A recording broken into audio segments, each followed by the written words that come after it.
সামান্য উপকরণ দিয়ে মজাদার এবং ক্রিসপি পাকোড়া কী করে বানাতে হয় সেটাই করে দেখাবো। একদম সহজভাবে করে দেখাচ্ছি। আশা করি ভিডিওটি ভালো লাগবে।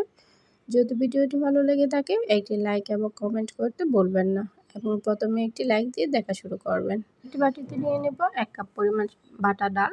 আমি ডালটা প্রায় 6 ঘন্টার মতো ভিজিয়ে রেখেছিলাম, তারপর শিলপাটায় বেটে নিয়েছি। আপনারা চাইলে ব্লেন্ডারও নিতে পারেন। এখন নিয়ে নেব 1 মুঠ পরিমাণ পেঁয়াজ কুচি এবং সামান্য পরিমাণ কাঁচামরিচ। দিয়ে দেবো কিছু আদা কুচি। আদা কুচি দিলে খেতে অনেক বেশি টেস্টি হয়।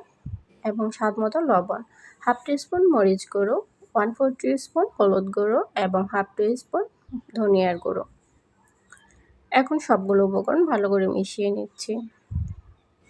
ভালো করে মিশিয়ে নেব যাতে পেস্টটা নরম হয়ে যায়।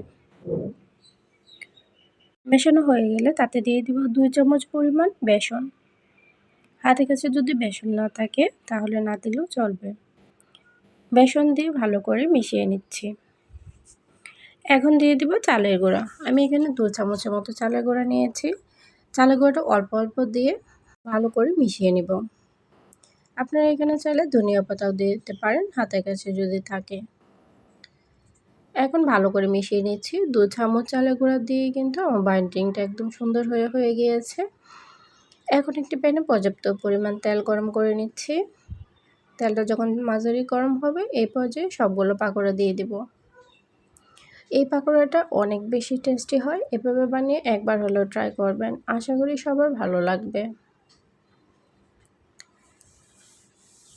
যদি নতুন নতুন রেসিপি দেখতে চান অবশ্যই চ্যানেলটিকে সাবস্ক্রাইব করবেন, এবং যারা ফেসবুক থেকে দেখছেন পেজটাকে ফলো দিয়ে সাথেই থাকবেন। তো 3 মিনিট ভাজার পর নিচেরটা যখন হয়ে যাবে উপরের পাশটা উল্টিয়ে নিব। যতক্ষণ পর্যন্ত না একটি সুন্দর কালার চলে আসছে ততক্ষণ ভেজে নেব। চুলার জালটা মাঝারি রাখার চেষ্টা করবেন, নয়তো কিন্তু তাড়াতাড়ি পুড়ে যাবে এবং ক্রিসপিও হবে না। পাকোড়াগুলো একদম মচমচে হয়ে গিয়েছে। এখন একটি ছাঁকনির সাহায্যে নামিয়ে নিচ্ছি। ছাঁকনির সাহায্যে নামিয়ে নিলে অতিরিক্ত তেলটা ঝরে যায়, তাই চেষ্টা করবেন ছাঁকনি দিয়ে নামানোর। তো পাকোড়াটা হয়েছে। এই পাকোড়াটা খেতে কিন্তু অনেক বেশি সুস্বাদু ছিল। আশা করি ভালো লেগেছে। এভাবে একবার হলেও ট্রাই করবেন। তো রেসিপিটা কেমন হয়েছে কমেন্ট করে জানাবেন।